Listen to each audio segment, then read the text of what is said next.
خالق ارض و سما کا پھر ہوا احسان ہے، مالک کون و مکان دے دیا رمضان ہے۔ السلام علیکم ورحمۃ اللہ وبرکاتہ۔ نگینہ ٹی وی کے ساتھ آپ کا میزبان عدیل احمد یوسفی حاضر خدمت ہے۔ ناظرین کرام، آج ہم نے گفتگو کرنی ہے فضائل قرآن کے بارے میں۔ قرآن مجید یہ وہ لارائب کتاب ہے جس کے بارے میں خود خالق کائنات جل مجد الکریم نے ارشاد فرمایا کہ اس میں شک کی گنجائش بھی نہیں۔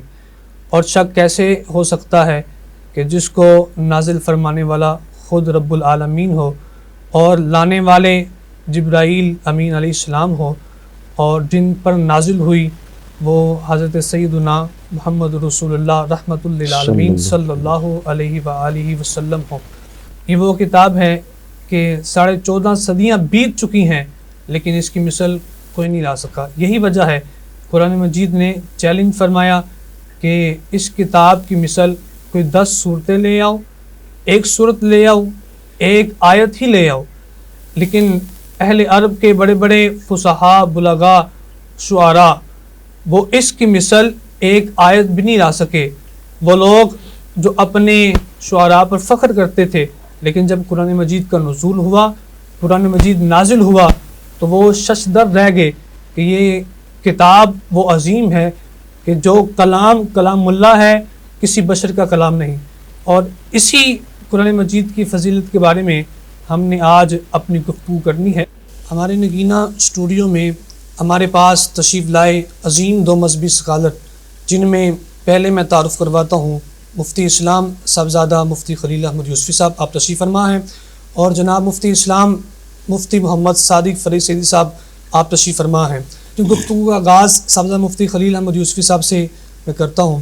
السلام علیکم ورحمۃ اللہ وبرکاتہ۔ جی وعلیکم السلام ورحمۃ اللہ وبرکاتہ۔ مفتی صاحب کیسے ہیں؟ الحمدللہ۔ تعارف قرآن مجید قرآنی آیات سے۔ بسم اللہ والصلاۃ والسلام علی رسول اللہ۔ آج رمضان المبارک کے مضامین میں سے قرآن مجید کی عظمت و شان کے حوالے سے ہم نگینہ اسٹوڈیو میں موجود ہیں۔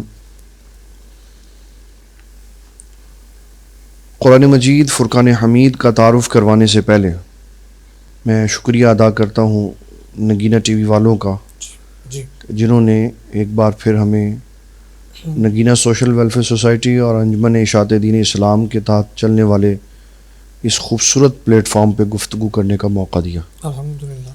اور میرے ساتھ آج اسلام کے بہت بڑے عظیم اسکالر مفتی صادق فرید سیدی صاحب بھی تشریف فرما ہیں، جو کہ بالیقین مسائل میں ہماری اصلاح فرمائیں گے۔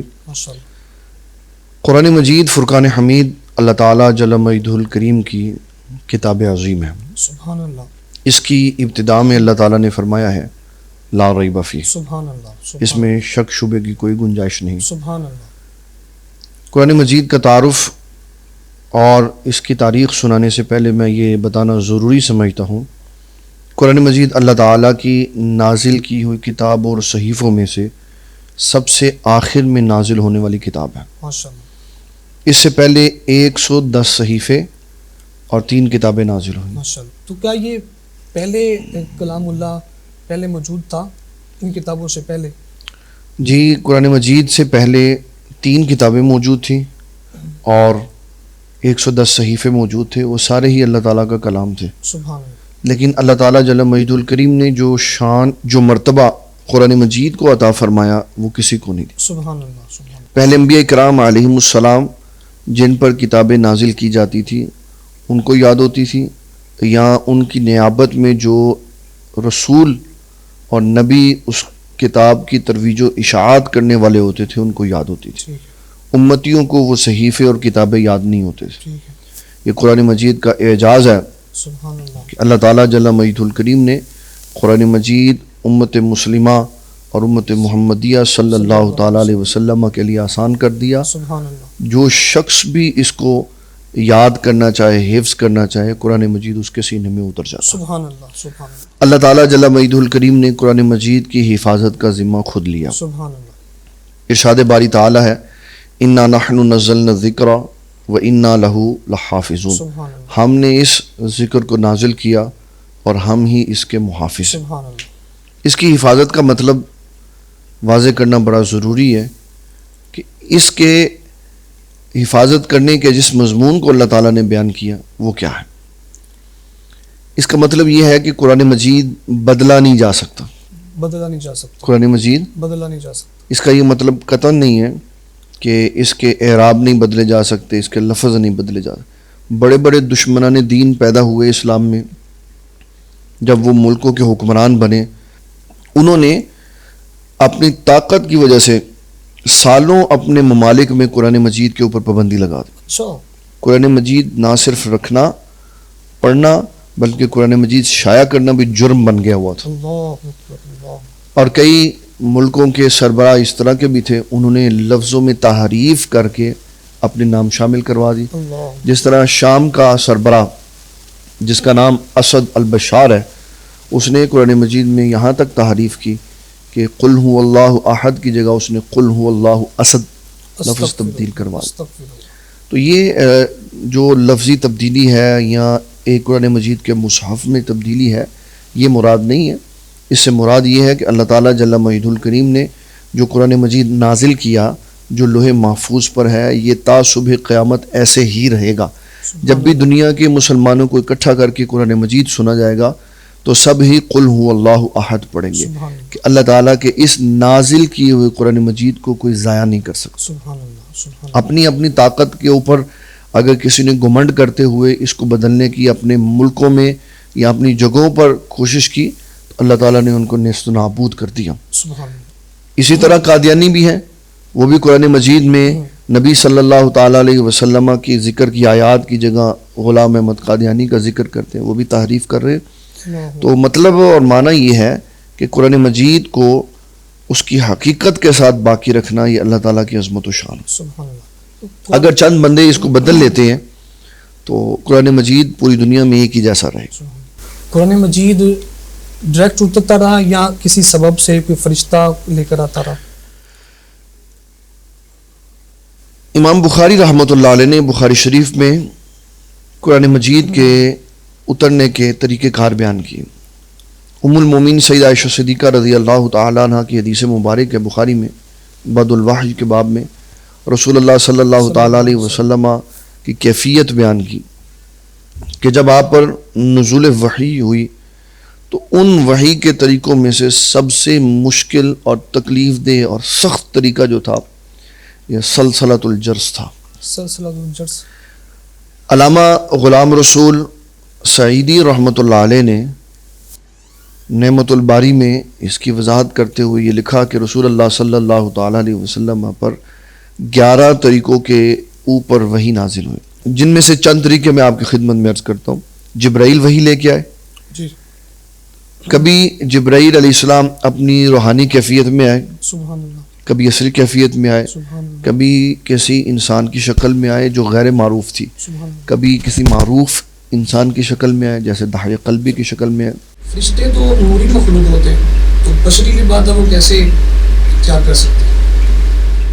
شکلیں تبدیل کر دینا اور ان کے حلیے تبدیل کر دینا یہ سب اللہ تعالیٰ جل مجدہ الکریم کی قدرت ہے۔ سبحان اللہ، اللہ تعالیٰ جس کو چاہے جس مرضی لبادے میں بھیج دے۔ سبحان، تو حضرت سیدنا جبرائیل علیہ السلام قرآن مجید لے کے آتے رہے، جی، اور کبھی حضرت اسرافیل علیہ السلام بھی لائے، کبھی اللہ تعالیٰ جل مجدہ الکریم نے بغیر فرشتوں کے خود ہی قرآن مجید حضور پاک صلی اللہ علیہ وسلم کے قلب انور میں نازل فرما، سبحان اللہ، کبھی براہ راست خطاب فرمایا بغیر حجابات کے، سبحان اللہ، اور کبھی کبھی اللہ تعالیٰ جل مجدہ الکریم نے سلسلۃ الجرس کے ذریعے سے، یہ وحیوں میں سے سب سے مشکل وحی ہے جس کو کہتے ہیں گھنٹی کی آواز، اللہ اکبر، اس میں لفظ نہیں ہوتے تھے بلکہ ایک چھنگار ہوتی تھی، اس میں سے آقا کریم صلی اللہ تعالیٰ علیہ وسلم وحی کے الفاظ باہر نکالتے تھے۔ جی، ام المومنین سیدہ عائشہ صدیقہ رضی اللہ تعالیٰ عنہ اور دوسرے اصحاب کے بیان سے یہ پتہ چلتا ہے کہ وحی کی کیفیتوں میں سب سے مشکل کیفیت یہ تھی. اور جب سخت سردی کے موسم میں آپ پر وحی نازل ہوتی تو آپ کے اوپر چادر ڈال دی جاتی. جب چادر ہٹائی جاتی تو آپ کے پیشانی مبارک پہ پسینے کے قطرات ہوتے تھے, اتنی سخت ہوتی. اور ایک صحابی نے یہ کہا کہ ایک دن حضور صلی اللہ تعالیٰ علیہ وسلم میری ران پر سر رکھ کے لیٹے ہوئے تھے تو وحی کا نزول ہوا. کا قریب تھا اگر حضور پاک صلی اللہ علیہ وسلم نہ اٹھتے تو میری ران کی ہڈی ٹوٹ جاتی, اتنا بوجھ تھا.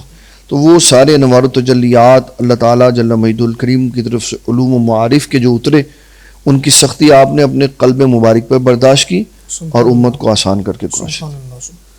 اچھا, ہم اب دوسرے سوال کی طرف چلتے ہیں. مفتی صاحب آپ بتائیں, نزولیں قرآن مجید کتنی بار ہوا؟ بسم اللہ الرحمن الرحیم والصلاۃ والسلام علی رسولہ الکریم. قرآن مجید کا نزول نبی اکرم صلی اللہ علیہ وسلم نے اپنی 40 سالہ عمر میں جب نبوت کا اعلان فرمایا, اس وقت سب سے پہلی آیت کا نزول ہوا. سبحان اللہ. سورۃ العلق کی پہلی 5 آیات جو ہیں, اقرأ باسم ربک الذی خلق خلق الانسان من علق, یہ 5 آیات پہلا نزول یہی تھا. اس کے بعد پھر سورہ مدثر ہے, اس کی آیات نازل ہوتی ہیں. سورۃ الضحیٰ, یہ پہلی وحی میں جو آتی ہیں. پھر 23 سالہ عرصے میں جو مختلف واقعات تھے, ان واقعات میں قرآن مجید کا نزول ہوتا رہا. 23 سالہ عرصے میں سب سے پہلے جو قرآن مجید میں ہے لیلۃ القدر, شہر رمضان الذی انزل فیہ القرآن, اس میں بھی ہے کہ رمضان میں نازل ہوا. اور پھر رمضان کی جو ایک مخصوص رات ہے لیلۃ القدر, ٹھیک ہے, انا انزلناہ فی لیلۃ القدر, لیلۃ القدر میں ہم نے اس کو نازل کیا. حالانکہ قرآن مجید کا نزول 23 سال میں. تو یہ جو لیلۃ القدر میں نزول ہے, یہ نزول وہ ہے جو اللہ رب العزت لوح محفوظ پر اللہ تعالیٰ نے اس کو یکدم ایک جگہ پر اس کو اتارا. پہلے لوح محفوظ پہ اتارا, لوح محفوظ پہ. پھر نبی اکرم صلی اللہ علیہ وسلم پر آہستہ آہستہ 23 سالوں میں, چونکہ اللہ تعالیٰ کے علم ازلی کی بنیاد پر لوح محفوظ سے آسمان دنیا پر بالکل بیت العزت میں رہا, پھر وہاں سے حضور اسلام نبی اکرم صلی اللہ علیہ وسلم, چونکہ اللہ تعالیٰ کے علم ازلی کے طور پر وہ چیزیں پہلے سے ہی قرآن مجید میں موجود تھیں جو واقعات بعد میں آنے تھے. مثلا اب کسی بندے کے ذہن میں یہ بات آ سکتی ہے کہ غزوہ بدر تو ہوا 2 ہجری میں, اب قرآن مجید تو پہلے ہی نازل تھا, تو اس میں یہ واقعات پہلے کیسے بیان کر دیے گئے؟ تو اللہ تعالیٰ کے علم ازلی کے طور پر وہ ساری چیزیں اس میں موجود تھیں, اور اللہ تعالیٰ کے ان فیصلوں کے مطابق یہ سب کچھ بعد میں پھر ہوتا رہا. تو نبی اکرم صلی اللہ علیہ وسلم 13 سال جب آپ مکۃ المکرمہ میں رہے, قرآن مجید کا جو وہاں پر نزول ہوا 13 سالوں میں, ان صورتوں کو مکی کہا جاتا ہے. پھر جو مدینہ المنورہ میں ہوا 10 سال میں, وہ مدنی کہا جاتا ہے.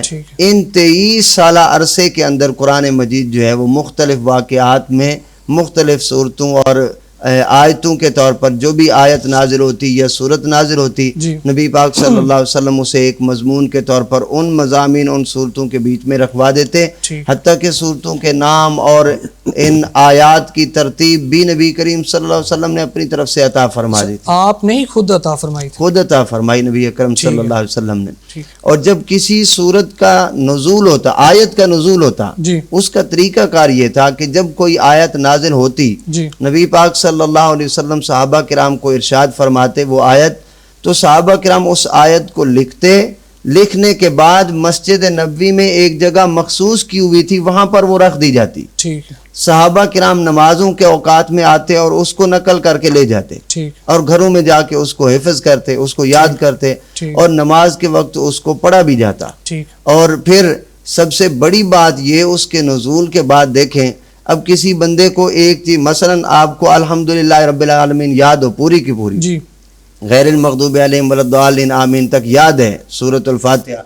اب کوئی کہے کہ یہ اہدنا الصراط المستقیم جو ہے, اس کے بیچ میں یہ والی آیت رکھ لو اور اس کو پھر یاد کرو, تو پھر جو چیز یاد ہوتی ہے تسلسل سے، اس کے بیچ میں کوئی چیز کو یاد رکھنا بہت مشکل ہوتا ہے. بہت مشکل ہوتا ہے. جب صحابہ کرام کو ایک چیز ترتیب سے یاد ہوتی، اس کو حفظ کرتے، جب کوئی اور آیت آتی تو نبی پاک صلی اللہ علیہ وسلم فرماتے کہ اس کو ان آیات کے بیچ میں رکھنا ہے، تو صحابہ کرام اس کو پھر اسی ترتیب سے یاد کر لے، سبحان اللہ، اس کو اسی ترتیب میں رکھ کر. سبحان اللہ. تو یہ انداز ہوتا تھا. یعنی قرآن مجید 23 سالہ سب سے پہلے لیلۃ القدر میں اللہ رب العزت نے اس کو یکجا، اس کو اس کا نزول ہوا. جی. پھر وہاں سے آسمان دنیا سے پھر نبی کریم صلی اللہ علیہ وسلم پر مختلف ادوار میں قرآن مجید کا نزول ہوتا کتب رہا. سابقہ وہ تو انبیاء کرام علیہ السلام کو مل جاتی تھی، لیکن قرآن مجید کا آہستہ آہستہ کر کے نازل ہونا، اس میں کیا حکمت تھی؟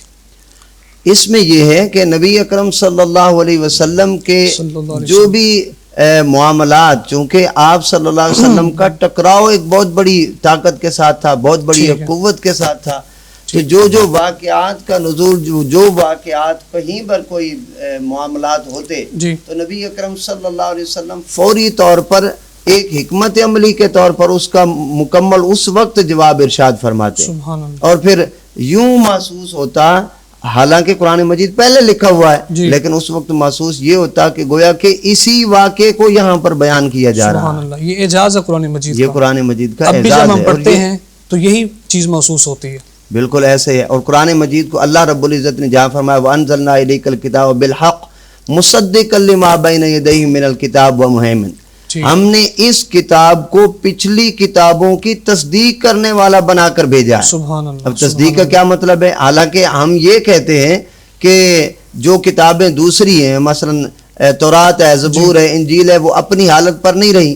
جب اپنی حالت پر نہیں رہی تو قرآن مجید پھر ان کی تصدیق کیسے کر سکتا ہے؟ دوسری جگہ پر یہ قرآن مجید خود ارشاد فرماتا ہے کہ انہوں نے تعریف کر دی، آیات کو بدل دیا اپنی طرف سے. پھر اس کا مطلب یہ کہ قرآن مجید پھر ان کی بدلی ہوئی چیز کی تصدیق کرتا ہے، حالانکہ وہ نازل شدہ اللہ کی طرف سے اور ہے، اور قرآن مجید تصدیق اس بدلی ہوئی کی فرمایا نہیں. وَمُهَيْمِنًا، مہیمن کا مطلب یہ ہے وَمُهَيْمِنًا عَلَيْهِ کہ جو منزل من اللہ چیزیں تھیں انہی چیزوں کو پھر قرآن مجید میں اللہ رب العزت نے بیان کر دیا، اور سچ وہی ہے جو قرآن مجید میں ہے، وہی اس کی تصدیق کر رہا ہے. سبحان اللہ، سبحان اللہ. بڑی خوبصورت بات نزول قرآن مجید کے حوالے میں آپ نے سماعت فرمائی. اور اس میں جو ایک اہم بات، مکی صورتیں کنہیں کہتے ہیں اور مدنی. جو صورتیں ہجرت سے پہلے نازل ہوئیں وہ مکی ہیں، اور جو ہجرت کے بعد نازل ہوئیں وہ صورتیں مدنی صورت ہیں. اب ہم اپنے سوال کی طرف چلتے ہیں. حضور، جس گھر میں قرآن مجید پڑھا جائے اس گھر میں جنات اور دیگر چیزیں ان کا نکل جانا، یہ بیان فرمائیں. نبی اکرم شفیع معظم صلی اللہ تعالیٰ علیہ وسلم نے گھروں کو آباد رکھنے کا حکم دیا. سبحان اللہ. قبرستان نہ بناؤ، آباد رکھو. جی. آقا کریم صلی اللہ تعالیٰ علیہ وسلم کے جو کلمات ہیں وہ یہ ہیں کہ اپنے گھروں کو آباد رکھو اور ان کو ویران نہ کرو. ویران نہ کرو. اب اس کو جو قبرستان کے ساتھ تشبیہ دی جاتی ہے اس کی کیا وجہ ہے؟ ٹھیک ہے. قبرستان میں کیونکہ اسلام ظاہر کے اوپر حکم لگاتا ہے، جی بالکل، اندر کیا ہو رہا ہے یہ اللہ جانے اور اللہ کے رسول صلی اللہ تعالیٰ علیہ وسلم. جی بالکل. اوپر بظاہر ویرانی ہوتی ہے جی کہ وہاں بندہ نہ بندے کی ذات ہوتی ہے، صرف قبریں بنی ہوتی ہیں اور اندھیرا ہوتا ہے اور سناٹا ہوتا ہے. تو فرمایا گھروں کو ویران نہ کرو. اللہ. اور آج تو ویسے ہی آج کل کرونا کی وجہ سے گھر آباد ہوئے جی. اور جو لوگ پہلے گھروں میں تلاوت قرآن مجید نہیں کرتے تھے اب ان کو کافی موقع مل رہا ہے گھروں میں سنت واجبات اور نوافل پڑھنے کا اور گھروں میں تلاوت قرآن مجید کرنے کا. جی. اور یہ بھی بڑا خوبصورت ایک نظام چل رہا ہے کہ گھروں میں لوگ کھڑے ہو کے چھتوں پر اذانیں دے رہے ہیں. جی بالکل. ماشاءاللہ. کلمات طیبات کی وجہ سے ان کے گھر ویرانی سے بچے ہوئے ہیں. ماشاءاللہ ماشاءاللہ. قرآن مجید کی تلاوت کرنا یہ گھر کے اندر نبی صلی اللہ تعالیٰ علیہ وسلم آپ کے جلیل القدر صحابہ اور صحابیات کا طریقہ کار تھا. سبحان اللہ سبحان اللہ.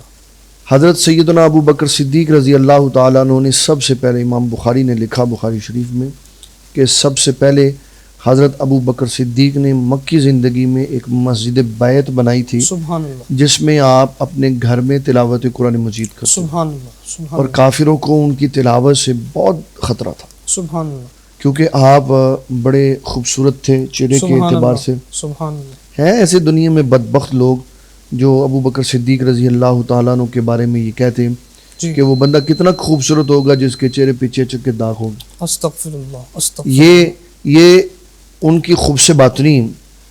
بغض دل میں بغض. اور شاہ ولی اللہ محدث دہلوی نے بڑا عظیم یہ جملہ لکھا ہے اپنے والد گرامی کی طرف نسبت کرتے ہوئے کہ میرے والد کہا کرتے تھے جس کی زبان سے جو نکلتا ہے نا وہ دراصل اس کے سینے سے آتا ہے, سبحان اللہ. اور دل میں اور اندر جو کچھ موجود ہوتا ہے زبان پہ وہی آتا ہے. جی بالکل. اگر عزت و تعظیم ہو تو عزت و تعظیم آتی ہے, اور اگر بغض بڑھا ہوا ہو تو بغض تو بغض ہی نکلتا ہے. ٹھیک. تو حضرت ابو بکر صدیق رضی اللہ تعالیٰ عنہ بڑے وجیح النظر تھے, بڑے خوبصورت تھے, اور آپ کا رنگ بڑا خوبصورت تھا. سبحان اللہ. اور یہ کہنا کہ آپ کے چہرے پہ چیچک کے داغ تھے یہ سب ایسی بنائی ہوئی باتیں. جی.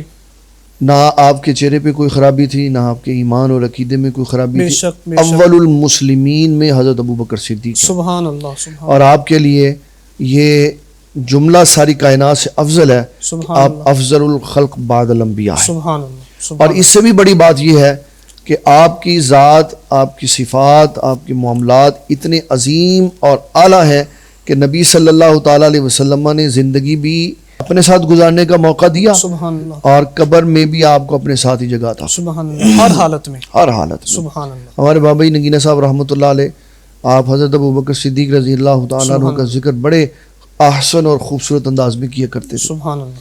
محمد رسول خدا دے امر تھی, امامت کرائی یہ صدیق اکبر, سبحان اللہ. صحابہ تے مشکل کشا سارے پیچھے, سبحان عجب اللہ. شان پائی یہ صدیق سبحان اکبر. اللہ. اچھا اس میں ایک شعر مجھے بھی آپ کا یاد آ رہا ہے. آپ فرماتے ابو بکر ساتھی نبی تے سفر دا, احد دا تے خندق حنین و بدر دا, سبحان ابو بکر ساتھی قبر تے حشر دا, نہ جلی جدائی صدیق اکبر. سبحان اللہ. اور یہ سارے احادیث کے ترجمے. بے شک بے شک. تو حضرت ابو بکر صدیق رضی اللہ تعالیٰ عنہ کے بارے میں جس نے بھی خوب سے باطنی کا اظہار کیا, اللہ نے اس کو دنیا میں بھی برباد کیا اور آخرت میں بھی اس کے لیے بربادی. اللہ اکبر اللہ. میں نے ایسے اشخاص بھی دیکھے ہیں کہ جنہوں نے ابو بکر صدیق کے بارے میں برے جملے کہے اور مرنے سے پہلے ان کی زبانیں منہ سے باہر نکل آپ نے خود دیکھے؟ جی میں نے خود دیکھے. اللہ اکبر. جنہوں نے حضرت ابو بکر صدیق رضی اللہ تعالیٰ عنہ کے بارے میں برا جملہ کہا اور مرنے سے پہلے ان کی زبان منہ سے باہر اللہ تھی. اکبر اللہ اکبر. اور اب دیکھیں اولیاء اللہ جب وصال کرتے ہیں نا تو ان کی چارپائیاں پڑی ہوتی ہیں سامنے, لوگ دیکھ رہے ہوتے ہیں. جی. اور بعض بڑے بڑے محققین جی. جب دنیا سے جاتے ہیں تو طبی نظر سے کہتے ہیں ان کو دیکھنا منع.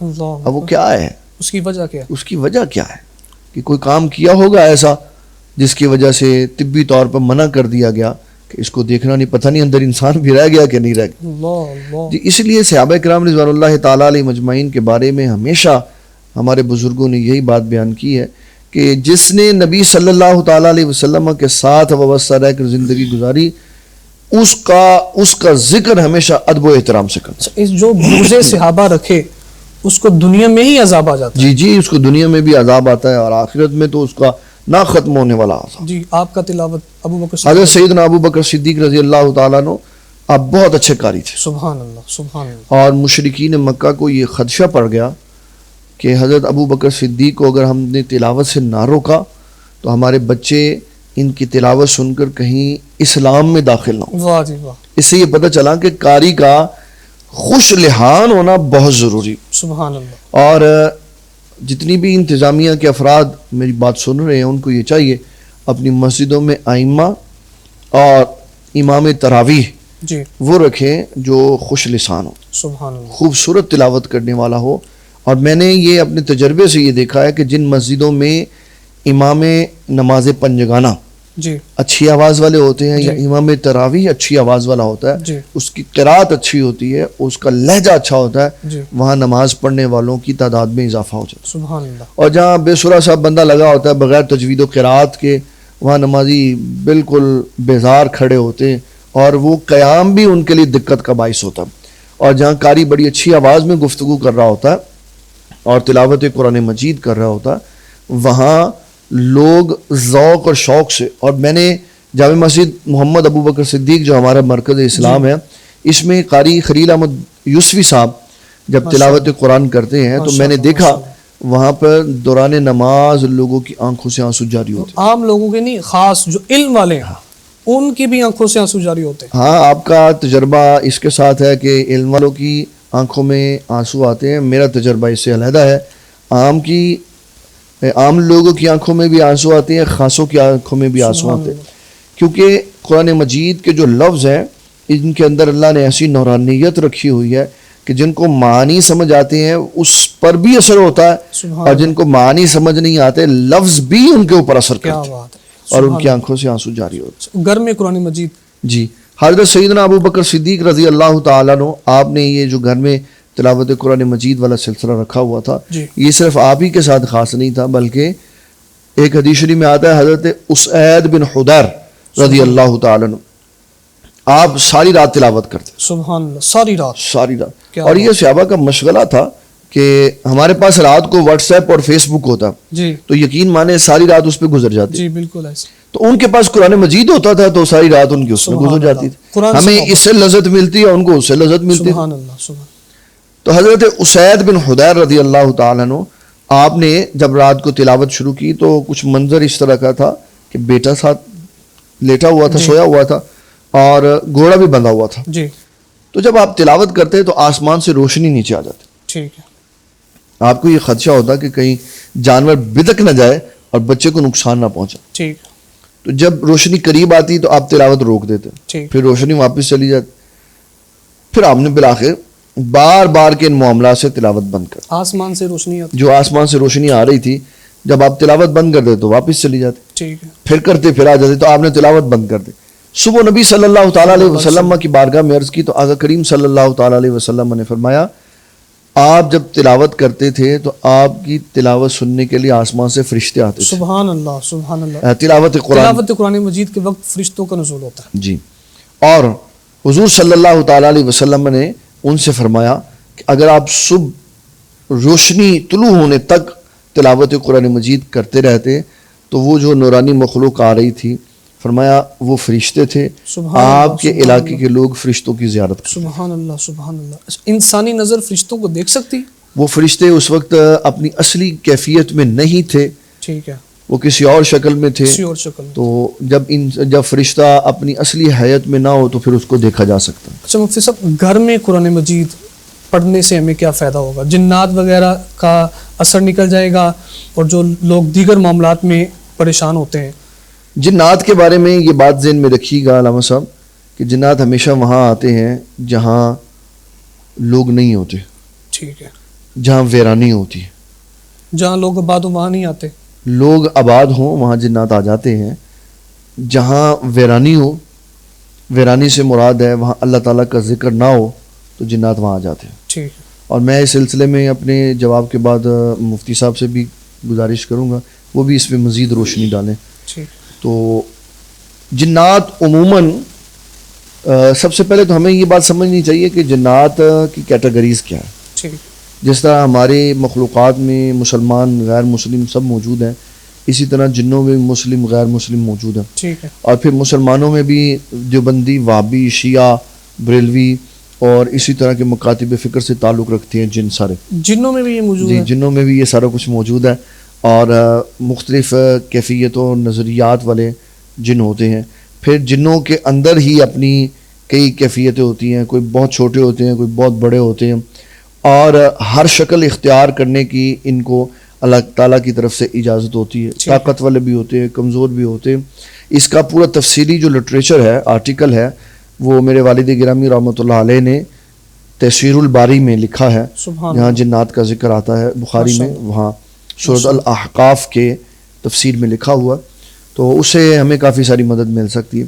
بات ہم کر رہے تھے کہ جنات گھروں میں آ جاتے ہیں جہاں ویرانی ہوتی ہے. لوگوں کی وجہ سے ویرانی کا ہونا نہ ہونا یہ کوئی معنی نہیں رکھتا. ویرانی کا تعلق ہے ذکر اللہ سے. ٹھیک ہے. جہاں ذکر اللہ نہیں ہوتا وہاں جگہیں ویران ہو جاتی ہیں، ٹھیک.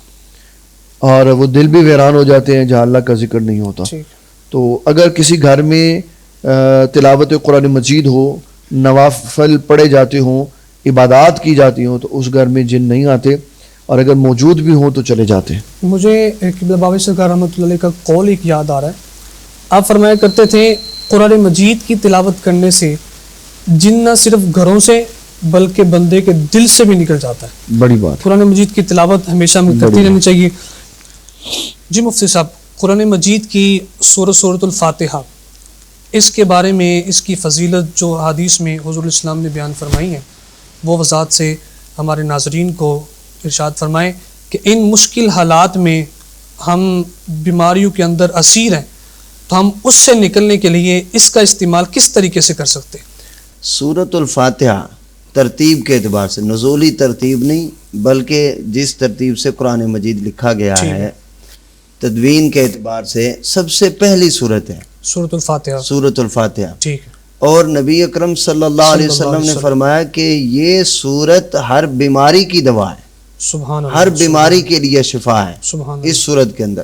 اور دیکھیے اصل میں کسی صورت کو جب کہا جاتا ہے، کسی یعنی اس کی فضیلت بیان کی جاتی ہے تو اس کا کوئی مقصد ہوتا ہے. ٹھیک ہے.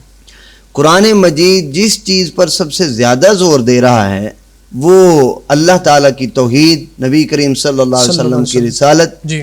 اب دیکھیے جہاں توحید کے موضوع کو اہمیت دی گئی تھی، سبحان اللہ. اس آیت کو 3 مرتبہ تلاوت کرنے پہ پورے قرآن کا ثواب ملتا ہے. سبحان اللہ. سبحان اللہ. وہ کیوں اس میں فضیلت زیادہ رکھی؟ اس کی وجہ کیا تھی؟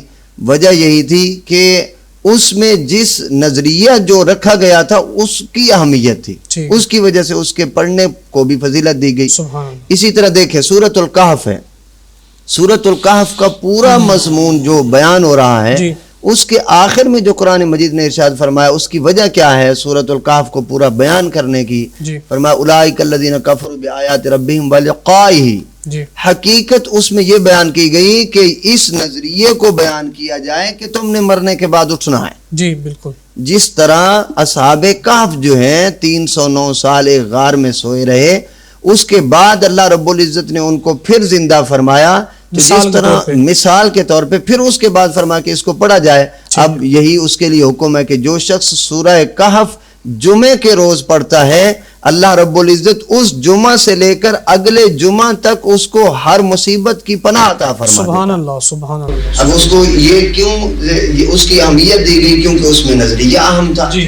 اسی طرح جو سورۃ الفاتحہ ہے، اس میں یہ نظریہ ہے کہ بندہ ڈائریکٹ اپنے رب سے ہم کلام ہو رہا ہوتا ہے. ٹھیک ہے. ڈائریکٹ ہم کلام ہے، اللہ تعالیٰ کی توحید اور حمد بھی بیان ہو رہی ہے، اس کا رحمان اور رحیم ہونا بیان ہو رہا ہے. اس کے بعد پھر مرنے کے بعد اٹھنے مالک یوم الدین، اس کا نظریہ اسی میں بیان ہو رہا ہے. عبادت اور استعانت کا نظریہ بیان ہو رہا ہے. پھر بندہ اللہ تعالیٰ سے ڈائریکٹ دعا کی صورت میں جو عرض کر رہا ہے اہدنا الصراط المستقیم، وہ اس میں بیان ہو رہا ہے. پوری کی پوری دعا. وہ جس طرح ایک بزرگ فرماتے ہیں کہ جب میرا جی چاہتا ہے کہ میں اللہ تعالیٰ سے باتیں کروں تو میں نماز پڑھتا ہوں، اور جب جی چاہے کہ میرا رب مجھ سے بات کرے تو میں قرآن مجید پڑھتا ہوں. تو یعنی یہ ڈائریکٹ اللہ تعالیٰ سے ہم کلامی ہے. جس طرح نبی پاک صلی اللہ علیہ وسلم سے پوچھا کہ حضور احسان کس کو کہتے ہیں؟ آپ نے فرمایا کہ یوں عبادت کرو گویا کہ تم اپنے رب کو دیکھ رہے ہو. جی بالکل. یہ جو دیکھنے کا ایک انداز ہے، یہ سورۃ الفاتحہ میں یوں کمال پر ہے. دیکھیے سورۃ الفاتحہ، الحمدللہ رب العالمین، سب تعریفیں اس کے لیے جو سب جانوں کا پالنے والا ہے، وہ رحمان ہے، وہ رحیم ہے. وہ تو اللہ تعالیٰ ارشاد فرماتا ہے میرے بندے، وہ سے جو خطاب ہوتا ہے وہ تو اس کو ہوتا ہے جو دور ہو. جی. تم دور والا خطاب نہ کرو، یوں خطاب کرو گویا کہ تم مجھے دیکھ رہے ہو. اور وہ دیکھنے کا انداز یکدم وہ انداز جو یکدم پلٹتا ہے، ایاک نعبد و ایاک نستعین، یعنی غیب سے تخاطب کا حاضر کی طرف بدلنا. یہ ہے کہ بندہ گویا کہ ڈائریکٹ اپنے رب کو اپنے سامنے دیکھ رہا ہے. وہ جو علامہ نے کہا تھا نا کہ کبھی اے حقیقت منتظر نظر آ لباس مجاز میں کہ ہزاروں سجدے تڑپ رہے ہیں میری جبین نیاز میں، میں جو سر بسجدہ ہوا. یہ وہ انداز بیان کیا جا رہا ہے ایک نماز کا. اور یہاں یعنی اللہ تعالیٰ سے تخاطب، کبھی اے حقیقت منتظر نظر آ لباس مجاز، یا اللہ مجھے سامنے نظر آ کہ میری پیشانی میں ہزاروں سجدے ایسے تڑپ رہے ہیں جو یہ چاہتے ہیں کہ یا اللہ تجھے دیکھ کر میں بات کروں. ایاک نعبد، یہاں پہ دیکھیں غیب سے خطاب بدلا ہے حاضر کی طرف. پہلے غیب یہ بیان ہو رہا ہے ایاک نعبد، یہاں سے خطاب حاضر کہ ڈائریکٹ بندہ اللہ تعالیٰ سے بات کر رہا ہے. نبی اکرم صلی اللہ علیہ وسلم کے صحابہ کا ایک غزوے سے واپسی پر صحابہ کرام آ رہے تھے، ان کا گزر ہو رہا تھا ایک جگہ سے. ایک شخص راستے میں آیا، اس نے کہا، یہ بخاری شریف میں حدیث مبارک ہے، اس نے آ کر کہا کہ ہمارا ایک شخص بیمار ہے، کیا تم میں سے کوئی ہے جو اس کے لیے دم کر دے؟ تو انہوں نے کہا ہاں ٹھیک ہے، ہم چل کر دم کر دیتے ہیں۔ ایک صحابی گئے، انہوں نے جا کر اس کو دم کیا تو وہ ٹھیک ہو گیا۔ سبحان انہوں نے سورہ فاتحہ انہوں نے دم کیا تو وہ ٹھیک ہو گیا۔ ٹھیک ہے۔ پھر انہوں نے اسی انعام میں کچھ بکریاں دی۔ ٹھیک ہے۔ جب وہ لے کر آئے، نبی کریم صلی اللہ علیہ وسلم کو آ کر بتایا، حضور ہم نے اس طرح سے دم کیا، اس شخص نے ہمیں تحفہ عطا فرمایا، تحفہ دیا اپنی طرف سے۔ تو نبی پاک صلی اللہ علیہ وسلم نے فرمایا تم نے کس چیز کا دم کیا تھا؟ عرض کی حضور سورہ فاتحہ کا دم کیا تھا، ٹھیک ہے۔ سورۃ الفاتحہ کا۔ ٹھیک۔ یہ کیونکہ نبی پاک صلی اللہ علیہ وسلم نے فرمایا کہ ہر چیز کی اس میں دوا شفاء من ہے، کل علاج ہے ہر چیز کا۔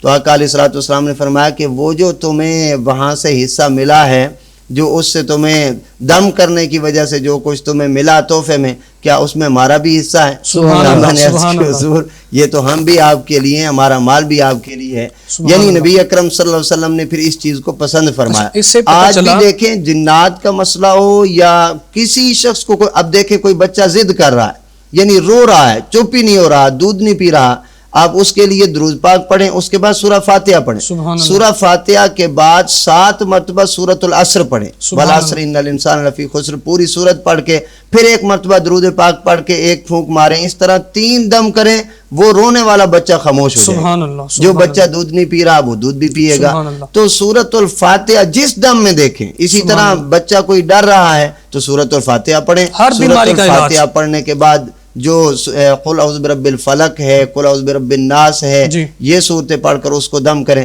جو صورت آگے پڑھی جائے وہ اپنی جگہ پر، لیکن اس سے پہلے سورہ فاتحہ جو ہے وہ ضرور پڑھی جاتی ہے۔ ٹھیک ہے۔ اچھا، اس سے یہ پتہ چلا کہ اگر دم کیا جائے، دم کرنے والا اگر اس کو کوئی بندہ تحفے میں کوئی چیز دے دے، ویسے تحفہ لے لے، تحفہ لینا چاہیے، اور وہ تحفہ لے لیں۔ اور اس سے ایک بات یہ بھی پتہ چلی کہ جب ہم کسی بزرگ کے پاس جائیں، اس کو اپنی حاجت پیش کریں تو ان کو تحفے میں نذرانہ بھی دینا چاہیے۔ کسی سے دم کروائیں تو ہم خوشی کے طور پر نذرانہ دے سکتے ہیں۔ بالکل، اگر کوئی دیتا ہے تو اس کا مطلب یہ وہ عمل ہے جس کو نبی پاک صلی اللہ علیہ وسلم نے پسند فرمایا۔ سبحان اللہ۔ اور لینے کے عمل میں آپ صلی اللہ علیہ وسلم نے خود فرمایا کہ اس میں ہمارا بھی حصہ ہے، مقرر نہیں لینا کرنا بھی چاہیے۔ حضور صلی اللہ علیہ وسلم کی سنت میں سے ہے۔ ہم مقرر نہ ہو، کیونکہ جو شخص دم کرنے والا ہے وہ ایک مسیحا ہے، جی۔ وہ دوسرے کے درد کو بانٹنے والا ہے، بلکہ وہ درد اس کا جو ہے وہ اس کو یہ محسوس کرنے والا ہے۔ ٹھیک ہے۔ سارے جہاں کا درد ہمارے جگر میں ہے، کانٹا چبھے کسی کو تڑپتے ہیں ہم امیر۔ اللہ۔ مطلب وہ جو مسیحا وہ دم کرنے والا ہوتا ہے، اس کا انداز یہ ہوتا ہے کہ وہ دوسرے کے درد کو اپنا محسوس کر رہا ہوتا ہے۔ ٹھیک ہے۔ تو وہ اس میں وہ بیوپار تو نہیں کر رہا ہوتا کہ وہ اس پر کوئی مقرر کر لے اپنے لیے ہدیہ، بلکہ جب اس کی تکلیف کو اپنی تکلیف محسوس کر رہا ہے تو وہ اس پر کوئی معاوضہ نہیں رکھتا، بلکہ ہدیے کے طور پر اگر وہ کوئی دے تو وہ خاموشی سے یوں لے لے کہ لینا بھی حضور صلی اللہ علیہ وسلم کی سنت ہے، ٹھیک۔ مقرر نہ کیا جائے۔ ٹھیک ہے۔ اچھا مفتی صاحب یہ بتائیں، یہ قرآن مجید جمع کیسے کیا گیا اور کتنی بار کیا گیا، کن کن کے ادوار میں اس کو جمع کیا گیا؟ دیکھیے، قرآن مجید کا نزول تو مختلف اوقات میں ہوتا رہا اور اسی وقت اس کو لکھا جاتا رہا۔ ٹھیک ہے۔ صحابہ کرام جو لکھنے والے تھے، جس طرح حضرت سیدنا علی المرتضیٰ ہیں، حضرت امیر معاویہ رضی اللہ تعالیٰ عنہ، بڑے بڑے صحابہ جو لکھنا جانتے تھے وہ اس کو لکھ لیتے۔ ٹھیک ہے۔ کوئی کسی کپڑے پر لکھ لیتا، کھجوروں کے پتوں پہ لکھا ہوا ہوتا، ٹہنیوں پہ لکھ لیتے ہیں۔ وہ لکھنے کے بعد ایک، جیسے میں نے عرض کیا، مسجد نبوی میں مخصوص جگہ پر رکھ دیا جاتا، باقی صحابہ بھی اسی جگہ پر آ کر لکھ لیتے۔ ٹھیک ہے۔ اب اسی طرح سے سب نے اس کو یاد بھی کیا ہوا تھا۔ کئی صحابہ کرام سبحان تھے اللہ۔ جنہوں نے نبی کریم صلی اللہ علیہ وسلم کی ظاہری آیات طیبہ میں مکمل قرآن مجید کو یاد کیا ہوا تھا، سبحان اللہ، اور سبحان امہات المومنین نے یاد کیا ہوا تھا۔ سبحان اللہ۔ تو نبی اکرم صلی اللہ علیہ وسلم کے دور میں یوں اس کو، یعنی جس کے پاس جتنا جہاں لکھا ہوا تھا اس کو انہوں نے لکھا ہوا۔ اب جس وقت جنگ یمامہ ہوتی ہے، ٹھیک۔ نبی کریم صلی اللہ علیہ وسلم کے وہ صحابہ جن کو چن چن کر، جو قرآن مجید جی۔ کے حفاظ تھے، ان کو شہید کیا گیا، چن چن کے شہید کیا چن جاتا چن تھا کر جنگ شہید یمامہ کیا میں۔ گیا۔ تو جب یہ دیکھا گیا کہ اگر اس حالت میں اس طرح حفاظ کو شہید کیا گیا تو لا محالہ پھر تو قرآن مجید کو یاد رکھنا مشکل، اور پھر جی۔ اس کو سنبھالنا بھی ہمارے لیے مشکل ہو گیا، جی۔ ہو جائے گا۔ تو سیدنا ابو بکر صدیق رضی اللہ تعالیٰ عنہ نے فرمایا کہ جس کے پاس جو آیت لکھی ہوئی ہے وہ لائی جائے اور اس کو جمع کر لیا جائے۔ اس کے لیے کسی کی ڈیوٹی لگائی گئی تھی؟ حضرت زید بن بالکل زید ثابت بن ثابت رضی اللہ تعالیٰ عنہ کی ڈیوٹی لگائی گئی. جی. پھر حضرت عمر رضی اللہ تعالیٰ عنہ نے فرمایا کہ جو کام نبی پاک صلی اللہ علیہ وسلم نے نہیں کیا، آپ کے دور میں نہیں ہوا، وہ ہم بھی نہیں کرتے. عمر بن خطاب رضی اللہ تعالیٰ عنہ آئے تھے ابو بکر صدیق رضی اللہ کے پاس، انہوں نے یہ بات کی. انہوں نے یہ بات تو ابو بکر حضرت صدیق ابو رضی بکر صدیق رضی اللہ تعالی عنہ چونکہ آپ ایک دور اندیشی کی نظر رکھنے والے تھے، اور پھر سیدنا عمر فاروق رضی اللہ تعالیٰ عنہ نے فرمایا کہ جو کچھ فیصلہ ابو بکر صدیق رضی اللہ تعالیٰ عنہ کا تھا وہی سچا فیصلہ تھا. سبحان اللہ. اس پر پھر انہیں بھی اطمینان میں لیا گیا. اور پھر نبی اکرم صلی اللہ علیہ وسلم کے یہ پیارے صحابی سیدنا ابو بکر صدیق رضی اللہ تعالیٰ نے فرمایا کہ جس کے پاس جہاں لکھا ہوا ہے وہ آیت بھی لائے اور اپنے ساتھ ایک گواہ کو بھی لائے، ٹھیک ہے، تاکہ کوئی ایسی آیت یعنی کسی کا ایک اپنی گواہ طرف کے کا دو کلام گواہ، جو ہے، ایک گواہ کے دو گواہ ایک تو وہ شخص جو آئے گا وہ بھی اس کے لیے گواہ بن گیا ٹھیک نا، ہے. وہ جس کے پاس ہے ایک وہ ہو گیا. گواہ ضرور لایا جائے. اب وہ آیتیں بھی لائی گئیں اور اس کے ساتھ کے گواہ بھی لائے گئے، ٹھیک ہے. تاکہ کوئی اپنی طرف سے وضع نہ کرے، اپنی بات کو اللہ کے کلام کی طرف منسوب نہ کر دے. ٹھیک ہے. اس چیز پر بھی بڑی پابندی ہوتی تھی. حضرت عمر رضی اللہ تعالیٰ عنہ کو جو کسی بات پر ایسے یعنی پہلے کوئی روایت موجود ظاہری طور پر نہ ہوتی، کوئی بندہ اس کو بیان کرتا تو آپ فرماتے جب تک گواہ نہیں دیتے میں تمہارا سر قلم کر دوں گا، پہلے گواہ لاؤ. حضرت ابو موسیٰ اشعری رضی اللہ تعالیٰ عنہ کو بھی یہی فرمایا تھا آپ نے، تو وہ حضرت ابو سعید خدری رضی اللہ تعالیٰ عنہ کو لے کر آئے. تو گویا یہ اتنی حفاظت کے ساتھ وہ آیتیں لائی گئیں. جب وہ آیتیں لائی گئیں تو سیدنا ابو بکر صدیق رضی اللہ تعالیٰ عنہ نے ایک ترتیب کے ساتھ، جس طرح حضرت زید بن ثابت ہیں اور بڑے بڑے صحابہ، حضرت ابی بن کعب رضی اللہ تعالیٰ عنہ جو قرآن مجید کے اچھے قاری بھی تھے، جو حفاظ تھے، ان کو بٹھایا گیا. پھر اسی ترتیب کے ساتھ جو آیتیں آتی گئیں ان کی تدوین ہوتی گئی اور ایک ترتیب کے ساتھ وہ رکھتے گئے. وہ قرآن مجید ایک جگہ پر جمع ہو گیا. سیدنا امیر المؤمنین ابو بکر صدیق رضی اللہ تعالیٰ عنہ کے دور میں کا کارنامہ ہے، اور ان کے دور میں جو جمع کیا گیا تھا قریش کی لغت پر، قریش کی قرات پر جمع کیا گیا تھا. بالکل قریش کی لغت پر اس کو جمع سیدنا کیا. ابو بکر صدیق رضی اللہ تعالیٰ عنہ آپ نے قرآن مجید جمع کیا. پھر ان کے بعد وہ مصحف رہا حضرت سیدنا عمر فاروق رضی اللہ تعالیٰ عنہ کے دور میں حضرت حفصہ رضی اللہ تعالیٰ عنہ کے پاس رہتا بعد ہے، میں ان کے پاس رہا. تو پھر حضرت سیدنا عثمان غنی رضی اللہ تعالیٰ عنہ نے بھی قرآن مجید کو جمع کیا. اب ان کے جمع کرنے اور امیر المؤمنین حضرت سیدنا عثمان غنی رضی اللہ تعالیٰ عنہ کے قرآن مجید جمع کرنے میں فرق کیا ہے؟ یہ عین وہی ترتیب ہے جس ترتیب پر اس دور میں جمع کیا گیا تھا، جو سیدنا ابو بکر صدیق رضی اللہ تعالیٰ عنہ کے دور میں جمع ہوا، اور جس پر گواہیاں لائی گئیں اور جس پر حفاظ کو ایک ترتیب کے ساتھ سنا گیا، اسی ترتیب پر ہی تھا. پھر سیدنا عثمان غنی رضی اللہ تعالیٰ عنہ نے اس کی مختلف، جس طرح جلدیں ہوتی ہیں، مختلف اس کے نسخے چھپوائے. اس کے نسخے چھپوانے کے بعد پھر علاقوں میں جہاں جہاں پر وہ گورنر بنے ہوئے تھے، جن علاقوں کے، ہر ایک کی طرف سیدنا عثمان غنی رضی اللہ تعالیٰ عنہ نے وہ والے نسخے جو تھے وہ بعض لوگ یہ کہتے ہیں کہ امیر المؤمنین حضرت سیدنا عثمان غنی رضی اللہ تعالیٰ عنہ نے قرآن مجید کو جلوایا تھا. یہ کیا چیز ہے؟ استغفر اللہ، وہی خبث باطن کا ہی اظہار کیا جاتا ہے. حقیقت میں قرآن مجید کے کئی نسخے پہلے سے بھی موجود تھے. اگر فرض کریں استغفر اللہ قرآن مجید کو جلوا دیا ہو، پہلی تو بات کہ نہ بندے کی عقل مانتی ہے، نہ فطرت مانتی ہے کہ نبی پاک صلی اللہ علیہ وسلم کے صحابہ اور عثمان غنی اور وہ عثمان غنی رضی اللہ تعالیٰ عنہ، اور جنہوں نے اپنی ساری زندگی اپنے مال لگایا ہو قرآن اسلام کے لیے، وہ اس کو جلوائے. اس کو نہ فطرت مانتی ہے نہ بندے کی عقل ہی تسلیم کرتی ہے. حضرت سیدنا عثمان غنی رضی اللہ تعالیٰ عنہ نے اسی ترتیب پر اس کے نسخے بنوائے، انہی نسخوں کے ساتھ ہی آپ نے ان کو تقسیم فرمایا. اور یہ جو آپ کی طرف بات منسوب کی جاتی ہے، یہ بے ساختہ اور خود ساختہ اپنی طرف سے بنائی ہوئی ایک بات. ٹھیک ہے ناظرین کرام، خوبصورت آپ نے باتیں قرآن مجید کی فضیلت کے بارے میں سماعت فرمائی ہیں. ہم نگینہ ٹی وی کے اسٹوڈیو میں تشریف لانے والے عظیم مذہبی اسکالر ہمارے مہمان، ہم ان کا شکریہ ادا کرتے ہیں. اور یہ نعرہ جو کئی عرصے سے چلتا آ رہا ہے، اور یہ آیت کا ترجمہ جو شیخ طریقت، پیر طریقت، رہبر شریعت، المعروف پکے ٹھکے صوفی منیر اسلام قبلہ باب سرکار علامہ منیر احمد یوسفی رحمۃ اللہ علیہ، آپ نے امت کو ایک پیغام دیا کہ لوگ اسلام سے پیار کریں، اسلام کو مانیں. جب یہ نعرہ لگائیں گے، اسلام سے پیار کریں گے، اسلام کو مانیں گے، تو اسلام سے محبت پیدا ہوگی، پھر اسلام پر عمل کرنے کو دل چاہے گا. تو ہم یہ نعرہ لگاتے ہیں. اس کے بعد ہم اپنے ملک پاکستان کا جو نعرہ ہے وہ لگائیں گے. اس کے بعد اجازت.